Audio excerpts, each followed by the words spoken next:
एणिकी पश्चिमबंग नुहे उत्तर प्रदेश आसव आलू पश्चिमबंगर मनमुखी कार्य प्रतिवाद में राज्य सरकार यह निष्पत्ति नहीं। ओडिशा रे आलू संकट देखादेवा पर सरकार चरम निष्पत्ति नहीं। लोकसभा भवन में राज्य सरकार और ओडिशा व्यवसायी संघ मध्य बैठक बसिथिला।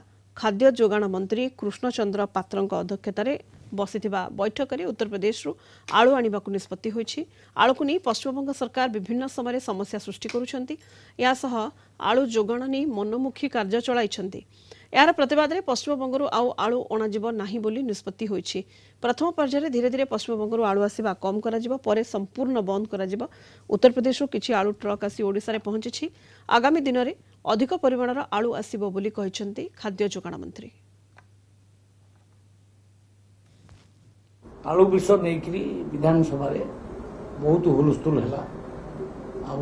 मुझे कही आवश्यक पड़ो जदि आम उत्तर प्रदेश आलू आणबू से माने किसी आलू ट्रक उत्तर प्रदेश आसी। व्यवसायी महासंघ बणिक संघ व्यवसायी बणिक महासंघ सहित आमर गोटे सेक्रेटेरिएट मीटिंग होता।